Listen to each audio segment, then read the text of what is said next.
जय श्री राम, जय हनुमान। स्वागत है आप सभी का हमारे यूट्यूब चैनल में। आज हम बात करेंगे पंचायती राज व्यवस्था के बारे में। तो इस पे हम निम्नलिखित बिंदुओं पर ध्यान देंगे, जिसमें से हम देखेंगे कि पंचायती राज व्यवस्था क्या होता है। फिर उसके बाद विभिन्न विभिन्न काल में पंचायती राज व्यवस्थाओं की किस प्रकार की गतिविधियाँ थी और कैसे किस प्रकार से पंचायत का चुनाव किया जाता था अलग अलग काल में, ब्रिटिश काल में, प्राचीन काल में। ये सब देखेंगे। फिर उसके बाद देखेंगे किस किस आर्टिकल में पंचायती राज व्यवस्था के बारे में जिक्र किया गया है।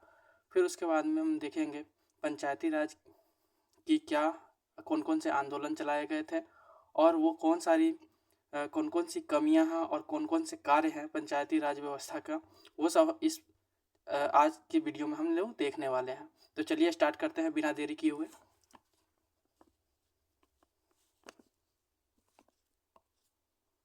तो पहला हमारा है कि पंच परमेश्वर। एक मुंशी प्रेमचंद्र की क्या है, एक किताब है पंच परमेश्वर नाम से। उन्होंने अगर पंच के बारे में अगर बात करें, कि पंचायती राज व्यवस्था के बारे में बात करें, तो उन्होंने पंच के बारे में एक शब्द लिखा है। उन्होंने लिखा है कि पंच का ना तो कोई मित्र होता है ना कोई दुश्मन होता है, और वो सबके लिए क्या होता है, बराबर होता है। और पंच यानी कि जो पंच के मुख से निकला हुआ हर शब्द क्या होता है, वो परमेश्वर का दिया हुआ फैसला होता है। यानी कि पंच ने जो भी कह दिया उसे ईश्वर का कहा हुआ मान करके मान लेना चाहिए। तो पंच को परमेश्वर का दर्जा दिया गया है। चलिए देखते हैं कि पंचायती राज शब्द कहाँ से आया है। सबसे पहले हम देखें तो पंचायती राज शब्द जो है ये संस्कृत भाषा के शब्द से निकला है। किससे निकला है? संस्कृत भाषा के शब्द से। और इसका अर्थ होता है कि पंचायत हम उसे कह सकते हैं जिसमें क्या हो, 5 व्यक्तियों का समूह हो और किसी भी निर्णय को करने के लिए। ठीक है, तो ये होता है पंचायत। आप लोगों के गांव में भी होता होगा, 5 गांव या विभिन्न अलग अलग गांवों को मिला करके एक पंचायत बनाया जाता है, उसका एक मुखिया बनाया जाता है। तो उसी को हम लोग क्या कहते हैं, पंचायत कहते हैं। प्राचीन समाज में गांव के किन्हीं 5 समझदार व्यक्तियों को निर्वाचित किया जाता था। समस्त गांव की एक जिम्मेदारी उन्हें सौंपी जाती थी, उसे ही क्या कहा जाता था, वो क्या होता था, किसी भी समस्याओं को लेकर के वो बात करते थे, आपस में उसको सुलझाते थे, उसका कार्यान्वयन करते थे तथा उसकी समस्याओं का निराकरण करते थे। तो ये पंचायत होता था। तो 5 व्यक्तियों के इसी समूह को हम लोग पंचायत कहते हैं, जिसका अस्तित्व अनेक राजनीतिक एवं आर्थिक सहायताओं के परिवर्तनों के पश्चात भी बना रहा है। तो हम लोग देखेंगे कि पंचायत की हमें क्यों आवश्यकता पड़ी, इसके बारे में हम लोग देखेंगे कि क्या कारण था कि हमें पंचायत की आवश्यकता पड़ी प्राचीन समय में। तो हम लोग देखेंगे पंचायत का जो आवश्यकता है वो मानव के प्रारंभिक जीवन में हम लोग देखते हैं। फिर उसके बाद मानव बस्तियों के विकास के लिए, जैसे कि मानव के प्रारंभिक जीवन में भी कुछ समस्याएं थी जिसको लेकर के पंचायत की हमें ज़रूरत पड़ी। इसको आगे हम जिक्र करेंगे। ठीक है, आगे इसको विस्तार से जानेंगे। दूसरा है कि मानव बस्तियों के विकास के लिए, जैसे आप लोग देखते होंगे कि गांव में विभिन्न विभिन्न प्रकार की योजनाएं आती हैं, उसके विकास के लिए हमें क्या करना पड़ता है, पंचायत के पास जाना पड़ता है। कि जैसे आप लोग देखते होंगे प्रधानमंत्री आवास योजना आता है, चाहे बहुत सारी चीज़ें आती हैं वो पंचायत के पास आती हैं। तो वो गाँव का विकास का भी काम कौन करती है, पंचायत करती है। ठीक है, तो इसका भी अगला हम देखेंगे कि अलग अलग कालों में पंचायती राज व्यवस्थाओं की अलग अलग व्यवस्था रही हैं, तो वो किस प्रकार की रही हैं देखेंगे हम। भारत में पंचायती राज व्यवस्थाओं का विकास अलग अलग काल में अलग अलग विकास का स्तर था। ठीक है, तो पहला हम देखेंगे भारत में पंचायती राज का अस्तित्व प्राचीन काल से ही रहा है। प्राचीन काल से ही क्या रहा है, बुद्ध के समय, उस समय 600 ईसा पूर्व, उस समय भी क्या होता था, पंचायती राज व्यवस्था हमारे यहाँ थी। तो यही कहा जा रहा है कि हम प्राचीन काल से हमारे यहाँ क्या थी, पंचायती राज व्यवस्था थी, प्राचीन काल से थी। ठीक है, आगे हम देखेंगे यद्यपि उसका स्वरूप पृथक पृथक प्रकार से रहा है, क्योंकि शासन का स्वरूप भी समाज के बदलते हुए समाज एवं राजनीतिक परिवेश के अनुसार समय समय पर बदलता रहा। और ये क्या है, पंचायती राज व्यवस्थाओं का जो उसके जो कार्य करने का तरीका है वो अलग अलग समय में अलग अलग तरीके से रहा है तथा अलग अलग उसमें लोग कार्य करने वाले रहे हैं। ठीक है, तो उसको हम देखेंगे, आगे देखेंगे हम लोग। इसमें है कि अतः भारत के ग्रामीण स्थानिक शासन संस्थाओं के स्वरूप में भी समय समय में अंतर होना स्वाभाविक है। आगे हम लोग चलते हैं, देखते हैं कि भारत में पंचायती राज व्यवस्थाओं के कौन कौन से चरण थे, किस किस समय काल में पंचायती राज व्यवस्थाओं को देखा गया है। तो हम लोग देखें तो इसको 4 कालों में बांट करके अध्ययन किया जाता है। पहला है प्राचीन काल की पंचायत, फिर उसके बाद हम लोग देखेंगे मुगल काल की पंचायत, ठीक है। फिर अगला देखेंगे पंचायत मतलब ब्रिटिश काल में किस प्रकार की पंचायती व्यवस्था थी, उसको हम लोग देखेंगे। फिर उसके बाद भारत की स्वतंत्रता के बाद पंचायती राज का क्या व्यवस्था था, उसके बारे में हम लोग देखेंगे, ठीक है। चलते हैं नेक्स्ट, हम लोग पहले हम जिक्र करेंगे कि पंचायती राज व्यवस्था का प्राचीन काल में किस प्रकार की व्यवस्था थी। तो जो प्राचीन काल की हम बात करें तो पंचायती राज व्यवस्था में क्या होता था कि 3 प्रकार से होते थे। पहला होता था कि राजा होता था, फिर उसके बाद उसकी समिति होती थी, उसका क्या होता था, सभा होता था। जो राजा था वो एक समिति नियुक्त करता था और समिति एक सभा, ठीक है। तो इस तरीके की होती थी। हम लोग देखेंगे जब दुनिया सभ्य हो रही थी उस समय वैदिक काल में ही हमारे यहाँ पंचायती राज अस्तित्व आ चुकी थी। वैदिक काल कब माना जाता है हमारे यहाँ? वैदिक काल जो है 600 ईसा पूर्व से 1500 ईसा पूर्व तक माना जाता है, ठीक है। इसको 2 डिवीजन में बांटा गया। उत्तर वैदिक काल जो है 600 से 1000 ईसा पूर्व के बीच में है, और 1000 से वो वैदिक काल में 1000 से 1500 ईसा पूर्व, ठीक है। तो उस समय ही हमारे यहाँ क्या आ चुका था, वैदिक काल आ चुका था, ठीक है। उस समय पंचायती राज व्यवस्था थी हमारे यहाँ। तो वैदिक काल में जब समय के साथ साथ राजा का अभ्युदय हुआ तो राजा ने कई ग्राम में शासन करना, प्रबंध करना पड़ा। और ये इस प्रकार से होता था, समिति का गठन हुआ, राजा होते थे, सभा होते थे, तो इस प्रकार से किया जाता था। अब हम लोग अगला देखेंगे कि महाभारत और रामायण काल का होता है वैदिक काल के बाद। ये माना जाता है 600 से 800 ईसा पूर्व के बीच में माना जाता है महाभारत एवं रामायण काल के बारे में। तो महाभारत और रामायण काल में भी पंचायती राज व्यवस्था थी। तो उसमें क्या होता था कि ग्राम एक होता था ग्राम, और ग्राम का जो मुखिया होता था उसको ग्रामीण कहा जाता था। और ये ग्राम का गठन क्या होता था कि वैसा मतलब गांव जिसमें क्या हो 1000 जनसंख्या हो, 1000 जनसंख्याओं पर एक ग्रामीण को चुना जाता था। वही क्या होता था, किसी भी समस्याओं का निराकरण और उसका कार्यान्वयन करता था, ठीक है। उसी को हम लोग क्या कहते थे। और ये गांव का मुखिया क्या होता था, ग्रामीण का जो पद होता था वो वंशानुगत होता था। कैसा होता था, ये क्या होता था, ग्रामीण जो है इसका वंशानुगत होता था, ठीक है। यहाँ पे लिखा हुआ है वंशानुगत। ग्रामीण का जो पद होता था, यदि उत्तराधिकारी क्या हो अयोग्य हो जाता था तो उस समय क्या होता था, किसी दूसरे व्यक्ति को, किसी योग्य व्यक्ति को चुन करके ग्रामीण चुना जाता था, ठीक है। यहाँ पे लिखा हुआ है किसी योग्य व्यक्ति को चुन करके ग्रामीण चुना जाता था। चलते हैं हम उसी समय में हम देखें कि दक्षिण भारत की स्थानीय शासन, उस समय जो प्राचीन समय में ही दक्षिण भारत में कुछ अलग प्रकार की पंचायती राज व्यवस्था थी, ठीक है। तो दक्षिण भारत में स्थानीय स्वशासन, ठीक है, स्थानीय स्वशासन किस प्रकार की थी उसके बारे में हम लोग देखेंगे। तो दक्षिण भारत में स्थानीय स्वशासन की शुरुआत करने का श्रेय किसको जाता है, चोल शासक को जाता है। किसको जाता है, चोल शासक, ठीक है। सबसे पहले जो हम देखें तो सबसे बढ़िया स्वशासन चोल शासन काल में ही थी, और सबसे अच्छा उन लोगों का शासन व्यवस्था था। तो जो वहाँ पे देखें पंचायती राज का सबसे अच्छा अगर हम देखें तो वो हमें चोल काल शासक से मिलता है। और इसका श्रेय किसको जाता है, चोल राजा राजराज प्रथम को जाता है। किसको जाता है, चोल राजा राजराज प्रथम को, जिसे दक्षिण भारत का स्थानीय स्वशासन का जनक माना जाता है। अगर आपसे एक एग्जाम में भी पूछता है कि दक्षिण भारत में स्थानीय स्वशासन का जनक किसे माना जाता है, तो हम लोग कहेंगे चोल शासक। चोल शासक में किसका नाम आएगा, राजराज प्रथम का।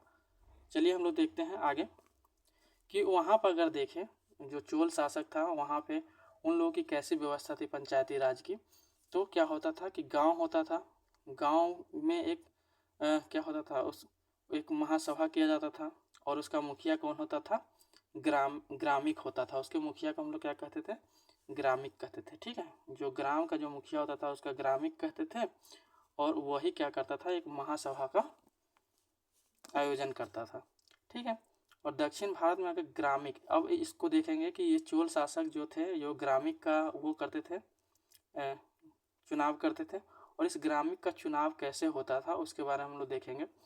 तो जो महासभा के सदस्य 1 वर्ष के लिए ग्रामवासियों से योग्य व्यक्तियों को चुने जाते थे। ये जो ग्रामिक था वो केवल आज के समय में हम लोग देखें तो 5 वर्षों के लिए चुना जाता है, लेकिन उस समय क्या होता था कि 1 वर्षों के लिए ही चुना जाता था। और जो पुरोहित होता था निर्वाचन का संचालक होता था, ठीक है। जो पुरोहित होता था वो निर्वाचक का संचालक होता था, मतलब जो चुनाव होता था उसका संचालन कौन करता था? पुरोहित करता था। पुरोहित की उपस्थिति में नामजद उम्मीदवारों को टिकट एक पत्र में मिलाकर एक बालक द्वारा उन्हें निकलवाया जाता था और पुरोहित चुने हुए व्यक्तियों की घोषणा करता था, ठीक है। इस प्रकार क्या होता था? ग्रामिक का चुनाव होता था। अब हम लोग देखें दूसरा काल कौन था? मुगल काल। मुगल काल में पंचायती राज व्यवस्था किस प्रकार की थी उसके बारे में हम देखेंगे।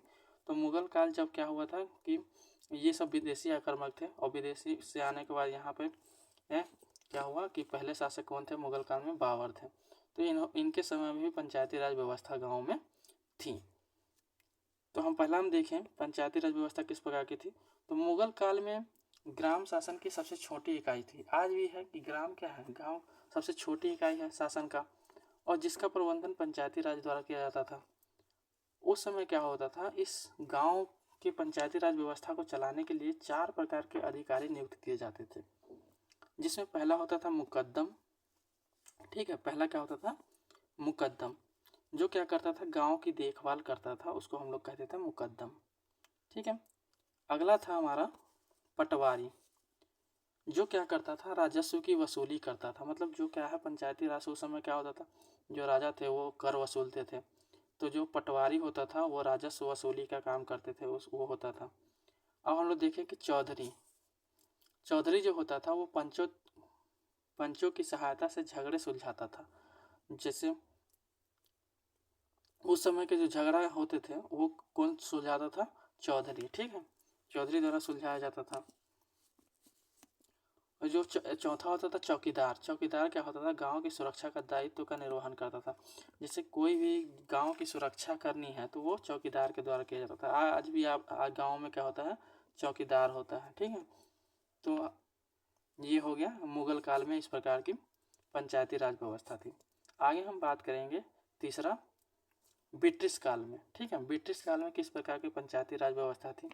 तो ब्रिटिश काल की हम बात करें तो ब्रिटिश शासन के प्रारंभिक काल में ही भारत के स्थानीय प्रशासनिक व्यवस्थाओं का तहस नहस कर दिया गया।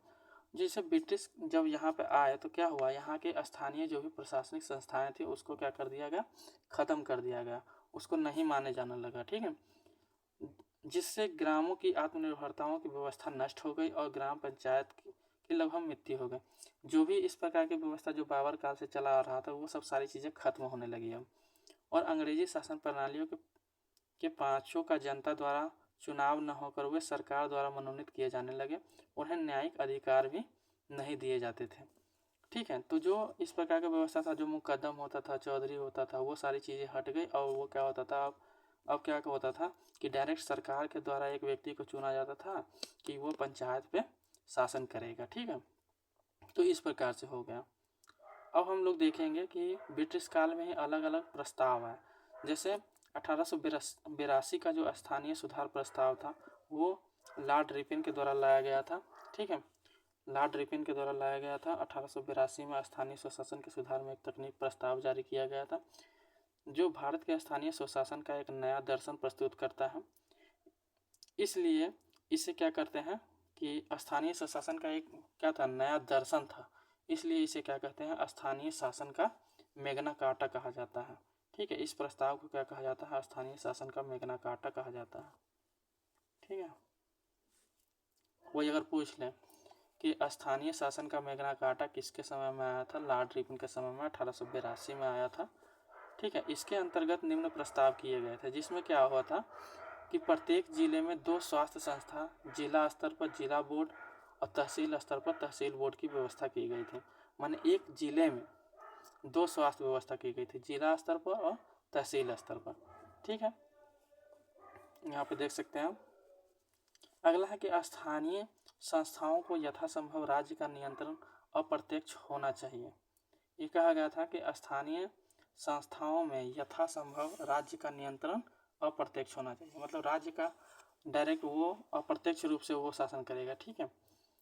अगला है कि प्रांतीय शासन पद्धति में विद्वान स्थानीय प्रशासनों के अनुसार स्थानीय संस्थाओं की व्यवस्था स्वयं करें। ठीक है। चौथा है कि स्थानीय संस्थाओं को उनके संवर्धन के लिए अधिक धनराशि और उत्तरदायित्व सौंपे जाने चाहिए। इन संस्थाओं को अपना बजट बनाने और स्वतंत्रताओं का अधिकार तथा कर लगाने का अधिकार भी दिए जाए। ठीक है। तो जो उनके द्वारा नियुक्त किया गया था वही क्या हुआ था, बजट बनाएगा और उस पर कर लगाने का भी काम वही करता था। अब हम लोग देखेंगे कि स्वतंत्रता भारत में पंचायती राज व्यवस्था, ठीक है, कि स्वतंत्रता के बाद किस प्रकार की पंचायती राज व्यवस्था हुई। ठीक है। तो हम लोग देखें कि स्वतंत्रता के बाद भी बहुत सारी क्या हुई थी, भारत में पंचायती राज व्यवस्था के लिए सुधार के लिए बहुत सारी आंदोलन किए गए थे। तो स्वतंत्रता के बाद के बारे में देखेंगे। हम लोग 3 के बारे में जान चुके हैं, प्राचीन काल में। ठीक है। दूसरा हम लोग जाने थे कि प्राचीन काल में देखे थे, फिर ब्रिटिश काल में, फिर तो ये सब देख चुके थे। अब हम लोग देख रहे हैं स्वतंत्रता भारत के में स्वतंत्र भारत में पंचायती राज व्यवस्था के बारे में। तो भारतीय संविधान निर्माता जानते थे कि गांव का उद्धार किए बगैर भारत का विकास संभव नहीं है। ठीक है। जो संविधान का निर्माण करने वाले थे, कौन कौन थे संविधान के? राजेंद्र प्रसाद, डॉक्टर भीमराव अम्बेडकर, ये सब जानते थे कि जब तक गांव का विकास नहीं होगा तब तक हम लोग क्या कर सकते हैं, देश का विकास नहीं कर सकते हैं। ठीक है। तो इसलिए उन्होंने क्या किया, सबसे पहले पंचायती राज व्यवस्थाओं पर ध्यान दिया। इसलिए नवनिर्मित संविधानों में नीति निर्देशक तत्वों के अंतर्गत अनुच्छेद 40 के अंतर्गत, ठीक है, अनुच्छेद 40 के अंतर्गत क्या किया, पंचायती राज व्यवस्था के बारे में बताया गया। ठीक है। तो आपसे अगर पूछ भी ले कि ग्राम पंचायत के बारे में किसमें उल्लेख मिलता है, किस अनुच्छेद में, तो अनुच्छेद 40 में। फिर उसके बाद क्या हुआ, 1952 में सामुदायिक विकास कार्यक्रम चलाया गया। क्या चलाया गया? सामुदायिक विकास कार्यक्रम चलाया गया और सामुदायिक एक मंत्रालय का गठन किया गया। ठीक है। इस कार्यक्रम को लागू करने का उत्तरदायित्व तो राज्य सरकारों पर था। प्रत्येक राज्य का सामुदायिक विकास कार्यक्रम में सफल संचालन के लिए विकास आयुक्त की नियुक्ति की गई। ठीक है। फिर उसके बाद क्या था कि जिला स्तर पर जिला परिषद ये सब किया गया, प्रमुख जिलाधीश होता था और दंडी स्तर पर पंचायती समिति के प्रमुख खंड विकास पदाधिकारी होते थे। ग्राम स्तर पर पंचायत जिला प्रमुख ग्राम पंचायत होता था, कार्यक्रम क्रियान्वित के लिए उत्तरदायी होता था। अब सामुदायिक विकास कार्यक्रम लाया गया किसको, पंचायती व्यवस्थाओं को डेवलप करने के लिए। कब लाया गया? 1952 में। ठीक है। कब लाया गया? 1952 में। ठीक है। और इसका क्या उद्देश्य था, तो इसके निम्न उद्देश्य थे। तो पहला था कि जनता का क्या था, मानसिक दृष्टिकोण में परिवर्तन। ठीक है। मानसिक मतलब सोचने में क्या हो, उसके परिवर्तन हो। ठीक है। गांव वालों को आत्मनिर्भर और प्रगतिशील बनाना। तीसरा था कि आर्थिक स्तर पर ऊंचा करना, क्योंकि जब अंग्रेज आए थे तो वो गांव के लोग काफ़ी क्या हो चुके थे, आर्थिक रूप से काफ़ी नीचे हो चुके थे तथा उनका मानसिक जो दृष्टिकोण है काफ़ी निम्न स्तर का हो चुका था। तो ये सारी चीज़ें सुधारने के लिए क्या किया गया, सामुदायिक विकास कार्यक्रम चलाया गया। अगला था कि पंचायती राज व्यवस्थाओं के लिए एक बलवंत राय मेहता समिति, हम लोग देखते हैं कि बलवंत राय मेहता समिति बनाया गया जो पंचायती राज व्यवस्था के लिए बनाया गया। तो ये कब बनाया गया? 1957 में। ठीक है। सामुदायिक विकास कार्यक्रम की जांच करने के लिए, इस प्रणाली को उपाय सुलझाने के लिए जनवरी में बलवंत राय मेहता समिति की अध्यक्षता में एक समिति बनाई गई।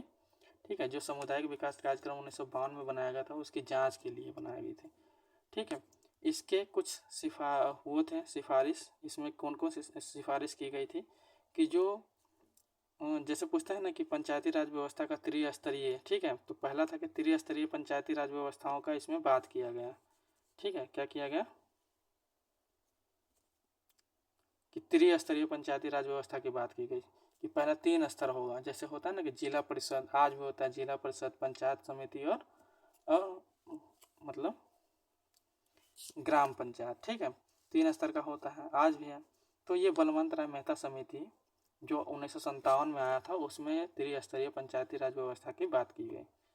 इसमें क्या था कि ग्राम पंचायत का प्रत्यक्ष चुनाव द्वारा गठन जबकि ग्राम समिति और ग्राम पंचायत का अप्रत्यक्ष चुनाव द्वारा गठन किया जाएगा। जो इसमें था कि ग्राम पंचायत का क्या होगा, प्रत्यक्ष चुनाव होगा, डायरेक्ट जनता द्वारा होगा, और इन दोनों का क्या होगा कि अप्रत्यक्ष रूप से चुनाव होगा। अगला था कि समस्त नियोजन और विकास संबंधी गतिविधियों का संचालन इन संगठनों के द्वारा किया जाना चाहिए। ठीक है, इन संगठनों के द्वारा ही जो भी कार्यक्रम चलाए जा रहे हैं वो किए जाने चाहिए। ग्राम पंचायत जो पंचायत समिति के अधिकारी निकाय तथा जिला परिषद को सलाहकार, समन्वय और पर्यवेक्षक निकाय होना चाहिए। और ये दोनों क्या होंगे, जो ग्राम पंचायत से ऊपर है पंचायत समिति और जिला परिषद, वो क्या होंगे, पर्यवेक्षक के रूप में कार्य करेंगे। जिला पंचायत का सभापति क्या होगा, जिलाधीश होगा। ठीक है, नवीन व्यवस्थाओं को लागू करके देखना चाहिए और भविष्य में अधिक शक्ति और उत्तरदायित्व को सौंपने का कार्य करना चाहिए। ठीक है, फिर आगे आया स्वतंत्र भारत के बाद राष्ट्रीय विकास परिषद द्वारा 1958 में समितियों के अनुशंसाओं को स्वीकारा गया। ठीक है, फिर उसके बाद परिषद ने किसी विशिष्ट प्रणाली और नमूने पर जोर नहीं दिया जाए, यह राज्यों को छोड़ दिया ताकि अपनी स्थानीय स्वशासन के अनुसार प्रणालियों को विकसित करें। समितियों के अनुशंसाओं के आधार पर राज्यों ने अपने अपने ढंग से पंचायती राज व्यवस्थाओं का गठन किया और अधिनियम पारित कर राजस्थान प्रथम राज्य बना जहाँ पे क्या हुआ, पंचायती राज व्यवस्था की स्थापना हो। ठीक है, नागौर जिले में, राजस्थान के किस जिले में, नागौर जिले में। ठीक, आप लोग से ये पूछा भी जाता है कि कहाँ पे सबसे पहले पंचायती राज व्यवस्थाओं का गठन किया गया था, राजस्थान, और प्रथम राज्य था वो जगह कौन सा था, नागौर। ठीक है, तो यहाँ पे पंचायती राज व्यवस्थाओं का क्या हुआ, यहाँ पे आगे लिखा भी है कि इस योजनाओं का उद्घाटन 2 अक्टूबर 1959 को राजस्थान के नागौर जिलों में तत्कालिक प्रधानमंत्री, उस समय प्रधानमंत्री कौन थे, पंडित जवाहरलाल नेहरू जी थे हमारे प्रधानमंत्री। इसको क्या हुआ 1959 में, सबसे पहले 2 अक्टूबर 1959 में सबसे पहले क्या हुआ, पंचायती राज व्यवस्था गठित की गई। और जो कि क्या, इसके बाद आंध्र प्रदेश में भी इस योजना को 1959 में लागू किया गया। आगे चलकर महाराष्ट्र, गुजरात, अन्य राज्यों में पंचायती राज व्यवस्था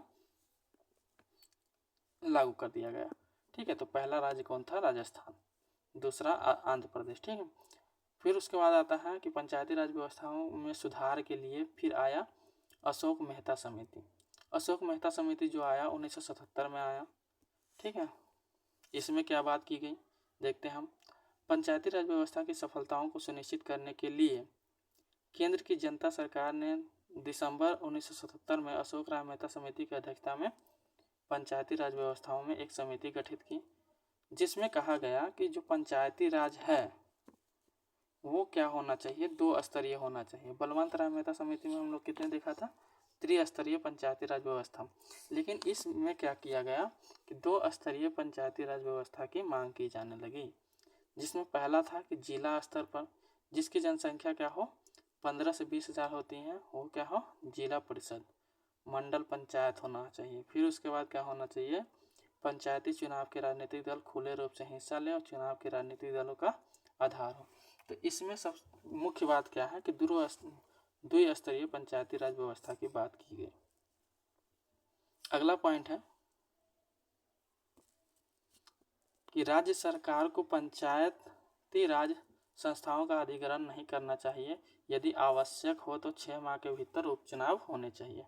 ठीक है, इसमें कहा गया कि राज्य सरकार पंचायत पर क्या होगा, शासन नहीं करेगा, अगर आवश्यकता हो तो 6 माह में चुनाव करा ले। मतलब अगर मान लीजिए वहाँ का मुखिया सही से काम नहीं कर रहा है, पद से इस्तीफा दे दिया, तो वहाँ क्या होना चाहिए, चुनाव कर देना चाहिए।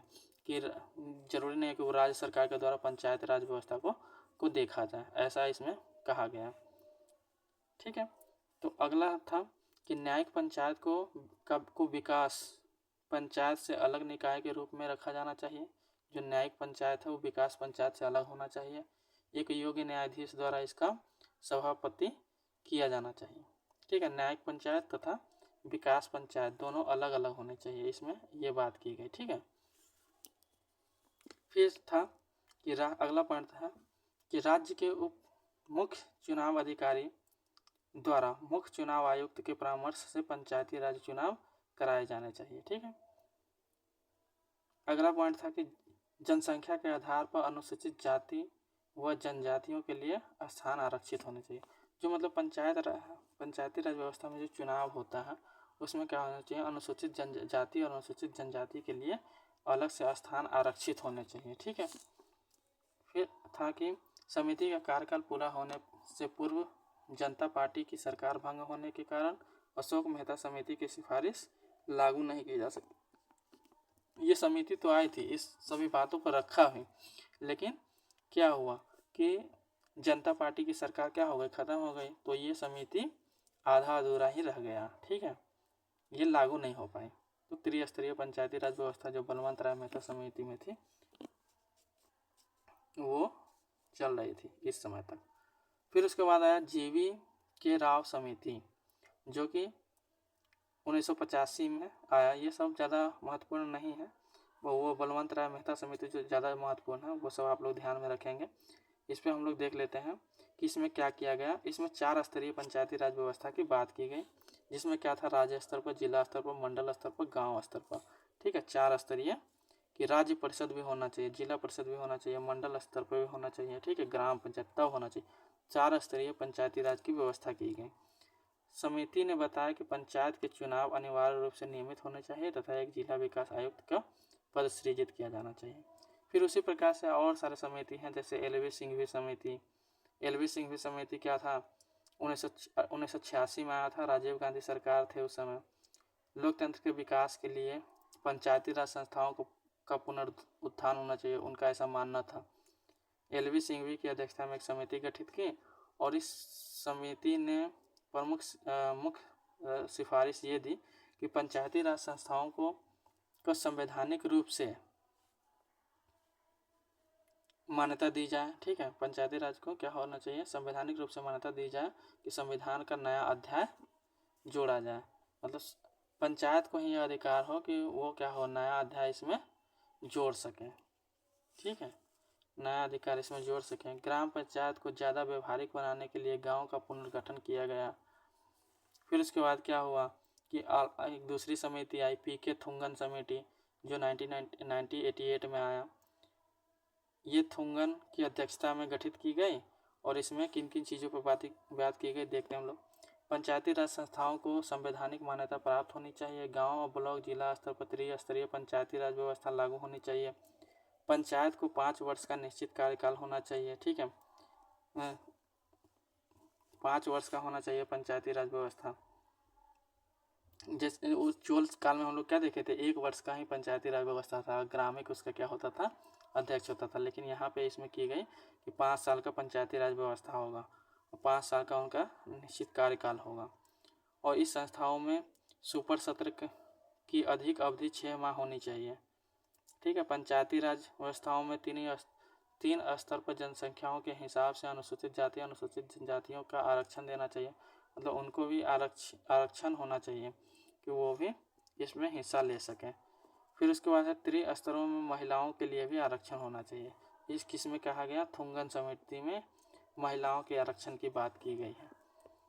ठीक है, फिर उसके बाद देखेंगे कि पंचायतों का संवैधानिकरण, राजीव सरकार, बीपी सरकार। ठीक है, फिर उसके बाद नरसिम्हा राव सरकार। इस सब सरकारों में क्या किया गया कि अलग अलग संविधान विधेयक लाए गए, संशोधन विधेयक लाए गए, जिसमें और इसमें क्या है कि नरसिम्हा राव सरकार क्या है, महत्वपूर्ण है। इसमें देखेंगे पीवी नरसिम्हा राव के अध्यक्षता में क्या किया गया। जब प्रधानमंत्री थे उस समय कांग्रेस सरकार ने एक बार फिर से दिसंबर 1991 में लोकसभा में संविधान संशोधन विधेयक प्रस्तुत किया। ठीक है, 1991 में इस विधेयक में लोकसभा 1992 में 73वें संविधान संशोधन के रूप में पारित कर दिया गया। उसके अगले ही दिन 23 दिसंबर 1992 को राज्यसभा ने भी 73वें संविधान संशोधन विधेयक को पारित कर दिया। इसके बाद 17 राज्यों की विधानसभाओं ने समर्थन मिलने के बाद क्या हुआ कि राष्ट्रपति को अनुमति दर्ज करनी पड़ी। फिर यह विधेयक इतना में राजपत्र में प्रकाशित हुआ और पूरे देश में लागू हो गया। तभी से हम 24 अप्रैल को क्या करते हैं, पंचायती राज के रूप में मनाते हैं। पंचायती राज मनाते हैं कब से, 24 अप्रैल को पंचायती राज दिवस के रूप में मनाते हैं। ठीक है, आगे हम लोग चलते हैं कि 73वां संविधान संशोधन क्या है। काफ़ी महत्वपूर्ण है 73वां संविधान संशोधन जो 1992 में हुआ था। इसमें ये नरसिम्हा हम बताए थे ना, ये काफ़ी महत्वपूर्ण है कि नरसिम्हा राव सरकार के समय में हुआ था 73वां संविधान संशोधन। इसमें क्या किया गया था कि 40वें अनुच्छेद को व्यवहारिक रूप से ध्यान में देते हुए पंचायती राज व्यवस्थाओं को एक संवैधानिक दर्जा दिया गया। ठीक है, पंचायती राज व्यवस्था को क्या किया गया कि ये संवैधानिक दर्जा मिला अनुच्छेद 40 के तहत। अनुच्छेद 40 के तहत क्या मिला, इसको संवैधानिक दर्जा मिल गया 73वां संविधान संशोधन के तहत। इस अधिनियम के उपबंध के अनुसार नई पंचायती पद्धतियों को अपनाने के लिए राज्य सरकार संवैधानिक रूप से की गई। और इसमें इस 73वें संविधान संशोधन 1992 के तहत संवैधानिक जब किया गया तो संविधान में 3 चीज़ें जोड़ी गई। एक जोड़ा गया भाग 9। ठीक है, भाग 9 में क्या हुआ, पंचायती राज व्यवस्था के बारे में बात की गई। भाग 9 के तहत हम लोग जानते हैं ना कि भाग कितने हैं, अनुसूची कितनी है, अनुच्छेद। ठीक है, तो तीनों चीज में तो हमारा भाग है, भाग कितने हैं, 22 भाग हैं। तो जिसमें 9वें भाग में क्या हुआ था कि हमारा पंचायती राज व्यवस्था के बारे में जिक्र किया गया। फिर उसके बाद 11वीं सूची में क्या हुई, पंचायती राज को रखा गया और 16 नए अनुच्छेद जोड़े गए पंचायती राज के लिए। ठीक है, जिसमें हम लोग देखें पंचायती राज के बारे में कितना है, 243 ए से लेकर के 243 के, जो कि आगे हम लोग देखेंगे कि कब तक है। ठीक है, कौन कौन से अनुच्छेद हैं इसके बारे में हम लोग देखेंगे। ठीक है, 11वीं अनुसूची का विषय कौन कौन सा है, तो 11वीं अनुसूची में ये कृषि, भूमि, ये सब आप लोग देख लेंगे। ठीक है, मत्स्य उद्योग, ये सब सारी चीज़ों को इसमें रखा गया था 11वीं अनुसूची में। फिर उसको हम लोग देखेंगे कि भाग 9 में पंचायती राज व्यवस्था का जिक्र किया गया था। भाग 9 में ये हम बताए ना कि 243 से लेकर के 243 ओ तक इसमें बात की गई है। ठीक है, तो ये सब अनुच्छेद जो जोड़े गए, 16 अनुच्छेद की बात की जा रही है, ये इसमें जोड़ी गई 16 अनुच्छेद जोड़े गए जो ये। ठीक है, जिसमें हम देखें 243 में, अनुच्छेद 243 में क्या है, इसकी परिभाषा है। ठीक है, इसकी परिभाषा की बात की गई है।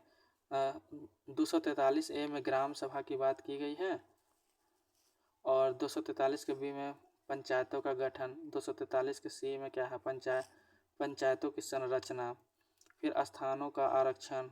डी में, ई में क्या है, पंचायत की अवधि कितनी वर्ष की होनी चाहिए, 5 वर्ष की।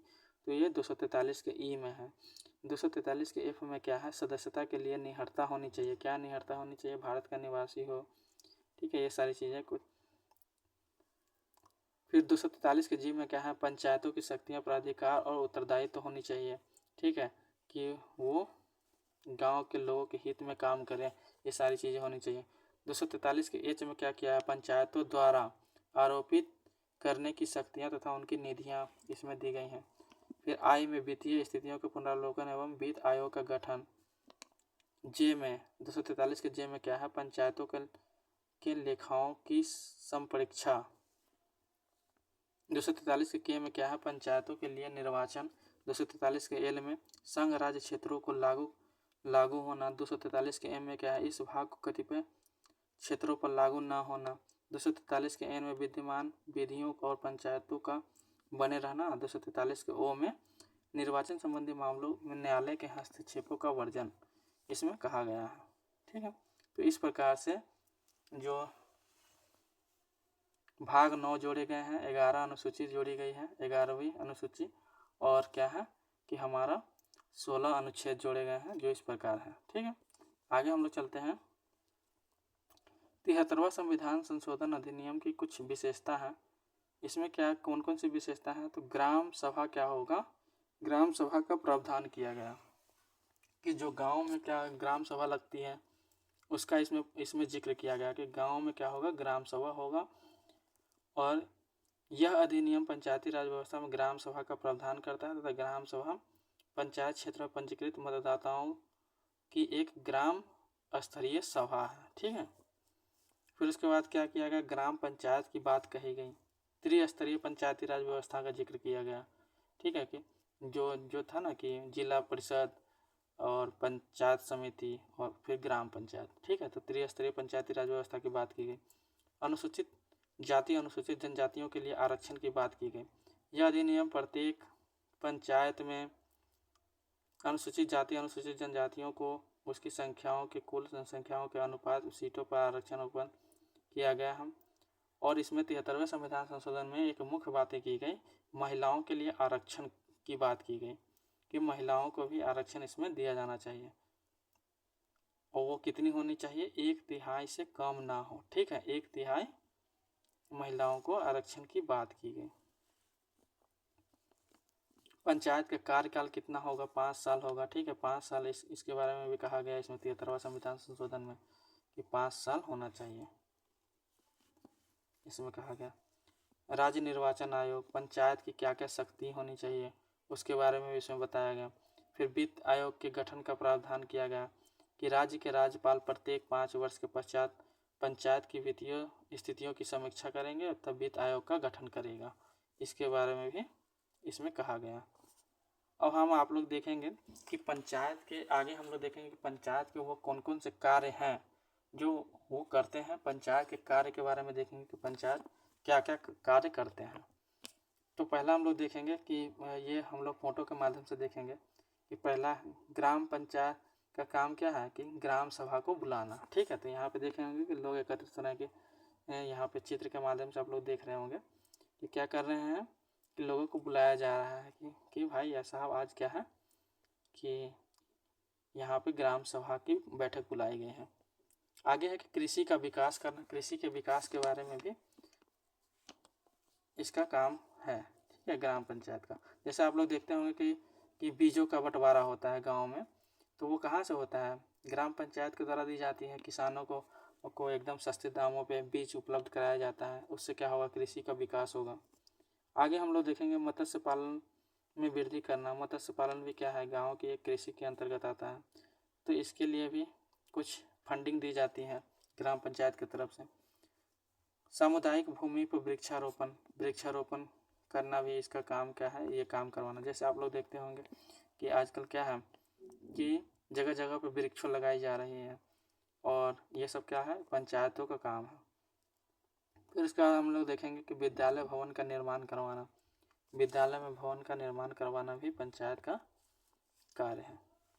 आंगनवाड़ी केंद्र बनवाना, कहाँ कहाँ पे आंगनवाड़ी की ज़रूरत है, उसमें क्या क्या चीज़ों की कमी है। ठीक है, बच्चों को प्रॉपर वो सब मिल रहा है कि नहीं, सुविधाएं मिल रही हैं कि नहीं, तो इसके बारे में भी ये कौन देखता है, पंचायत देखता है। फिर उसके बाद अस्पताल का निर्माण करवाना, जो पंचायत में कितने अस्पताल हैं, लोगों को मेडिकल फैसिलिटी मिल रही है कि नहीं, उनका उसमें दवाई है कि नहीं, इस सब सारी चीज़ें को देखभाल करना पंचायत का काम है। पशु चिकित्सा का निर्माण करवाना, जो पशु चिकित्सक होते हैं गाँव में, उसका भी देखभाल करना पंचायत का काम है। आगे हम देखेंगे कि मनरेगा द्वारा रोजगार देना। जैसे क्या है, मनरेगा क्या है, 2005 का एक्ट है ना, तो इसमें क्या है कि एक व्यक्ति को 100 दिन का रोजगार देना है। ठीक है, तो इसमें इसका काम भी पंचायती राज के अंतर्गत ही आता है। फिर उसके बाद हम देखें खंडवा डलवाना। ठीक है, जैसे हम लोग देखते हैं ये रोड बनवाना। ठीक है, तो ये भी पंचायत के, आप लोग देखते हैं कि आज आपके गांव में जो भी रोड के फंड आती हैं वो पंचायत के अंतर्गत ही आते हैं, और पंचायत के। फिर उसके बाद क्या है, सड़क निर्माण करवाना, सड़क जो भी गांव में सड़क बनते हैं, नालियों का निर्माण करवाना। ठीक है, ये सारी कार्य किसकी हैं, पंचायत की हैं। फिर उसके बाद हम लोग देखेंगे कि पेयजल का इंतजाम करवाना। जैसे पेयजल होता है ना, गांव में तरह तरह चापाकल जगह जगह पे लगवाते हैं, जहाँ पे क्या हो, बहुत सारे लोगों को सुविधा मिल सके, ऐसे जगहों पे लगाया जाता है। फिर स्ट्रीट लाइट लगवाया जाता है कि ये रास्ते पे क्या हो, वो लाइटिंग की सुविधा हो। फिर तालाब का निर्माण कराना। ठीक है, यहाँ पे ताकि कृषि को किया जा सके तालाब के माध्यम से। सामुदायिक शौचालय बनवाना, जैसे चलवाया गया था शौचालय। ठीक है, शौचालय कार्यक्रम चलाया गया था, जिसके क्या हुआ था, 12-12 हज़ार रुपये दिए जा रहे थे। तो ये भी क्या है, पंचायत का कार्य है।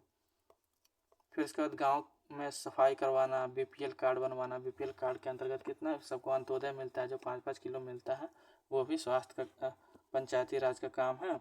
और फिर स्वास्थ्य कैंप लगवाना। ठीक है, फ्री में जो मुफ्त इलाज होता है वहाँ कैंप लगवा करके सबको उसकी मुहैया कराना सुविधा। जन्म प्रमाण पत्र बनवाना, जो बच्चे जन्म लेते हैं उनका प्रमाण पत्र बनवाना भी पंचायत का कार्य है। राशन कार्ड वितरण करवाना, जैसे होता है ना 5-5 किलो मिलता है, ये भी वितरण करवाना भी पंचायत का काम है। खुले में शौच मुक्त के लिए जागरूक करना, लोग अगर खुले में शौच कर रहे हैं, जैसे ये शौचालय कार्यक्रम क्यों लाया गया, ये इसी से निजात पाने के लिए ये व्यवस्था की गई। फिर उसके बाद है कि दवा का छिड़काव करवाना, जैसे हम लोग देखते हैं कि गांव में क्या होता है, मच्छरों की संख्या बढ़ जाती है, तो उससे हम लोग निजात पाने के लिए क्या होता है, गांव में पहले क्या होता था कि दवा का एक छिड़काव होता था, लेकिन आजकल क्या है, एक गैस का रिसाव करते हैं। ठीक है, तो ये भी क्या है कि दवा का छिड़काव करवाना, जिससे मच्छरों से बचा जा सके, जिससे तरह तरह की जो रोग होती हैं, डेंगू मलेरिया, ये सब से बचा जाएगा। जनसंख्या नियंत्रण के प्रति जागरूकता करना, जैसे आप लोग देखे होंगे आजकल जो आया था, क्या कहते हैं, एक वेब सीरीज आई थी पंचायत 3, जिसमें यहाँ पे लिखा हुआ था कि 2 बच्चे हैं मीठी खीर, उससे ज़्यादा है बवासीर। तो जनसंख्या नियंत्रण के प्रति भी क्या करना था, ये भी पंचायत के सचिव थे, ठीक है, और ये भी जनसंख्या नियंत्रण के लिए इस प्रकार के का जो कोटेशन है वो सबकी दीवारों पे लिख रहे थे। तो इस प्रकार के जो कार्यक्रम चलाए जाते हैं वो पंचायतों के द्वारा ही चलाए जाते हैं। आगे हम लोग देखेंगे कि इसकी कुछ कमियां हैं पंचायती राज की, जैसे होता है ना, काम करने के साथ साथ भी हर चीज़ों की कुछ कमियां भी होती हैं। तो यहाँ पे चित्र के माध्यम से देखिए, यहाँ पे लिखा है कि वो दे रहे हैं, क्या कहते हैं, रिश्वत, ठीक है। तो यहाँ पंचायत की तरफ से राज्य को दिया जा रहा है, कह रहा है कि इतना से हो जाएगा, तो कह रहा है कि नहीं, कम है तो नहीं ले रहा है, ठीक है। फिर उसके बाद क्या है कि इस प्रकार से क्या है कि जैसे यहाँ पे है कि नियमों का धता बताते हुए प्रधान ने चहेते को लाभ पहुँचाने के लिए लगवा दिया खंजेरा। जैसे यहाँ पे है कि सड़क बनवाया जा रहा है, तो सड़क बनवाने में क्या होता है कि खराब ईंटों का इस्तेमाल कर दिया जाता है। फिर उसके बाद क्या है, यहाँ पे इस प्रकार से है। और जैसे तुमको जब दिखता है, यहाँ पे देख रहे होंगे आप कि जब वोट लेना होता है तो क्या होता है कि लोगों के किसी भी लोग के सामने क्या होता है, झुक करके वोट ले लेते हैं, ठीक है। और जब काम निकल जाता है तो वो कभी पूछता भी नहीं है, इस गरीब की मदद भी करने नहीं आता। तो इससे वोट तो ले लिया लेकिन इसकी मदद नहीं करेगा। फिर उसके बाद क्या है कि यहाँ पे देखिए, यह सड़क कहाँ तक जाती है, गर्मी का तो पता नहीं, बरसात में बहकर नदी में चली जाती है। तो रोड का निर्माण भी ऐसे करवाया जाता है जिसपे कहाँ काफ़ी गड्ढे हो गए हों, ठीक है। तो इस कोटेशन से यही पता चल रहा है कि जो सड़क का निर्माण करवाया जाता है वो काफ़ी निम्न क्वालिटी का करवाया जाता है। और यहाँ पे क्या है कि स्वच्छता हम भी चाहते हैं, बनने तक रोकना संभव नहीं है। मतलब सरकार की तरफ से शौचालय के लिए पैसा तो आ रहा है, पर इसमें क्या है कि पंचायत में क्या है कि लोगों का पैसा फंसा कर रखते हैं और उसको बनने नहीं देते हैं। जिससे क्या होता है कि लोगों को तो खेत में ही जाना पड़ेगा ना, क्योंकि इसको तो रोक के रखा जा नहीं सकता, ठीक है। तो इसीलिए इसमें कहा गया है कि स्वच्छता तो हम भी चाहते हैं लेकिन बनने तक रोकना संभव नहीं है, ठीक। इस चित्र के माध्यम से यही दर्शाया गया है। फिर उसके बाद है इधर पंच साहब राम राम, ठीक है, इसमें कहा गया है। और सरपंच जैसे होता है ना कि जैसे उसकी पत्नी जीती होती है लेकिन उसका जो पति होता है वो राज करता है, तो ये भी क्या है, इसकी कमियां हैं, ठीक है। इस प्रकार से ये वीडियो क्या हुआ, समाप्त हुआ। और अगर वीडियो अच्छा लगा हो तो लाइक करिए, सब्सक्राइब करिए एंड शेयर करिए। थैंक यू, धन्यवाद। इस प्रकार से पंचायती राज व्यवस्था क्या हुआ इस वीडियो में पूरा समाप्त हो गया, ठीक है। चलिए मिलते हैं नेक्स्ट वीडियो में, धन्यवाद।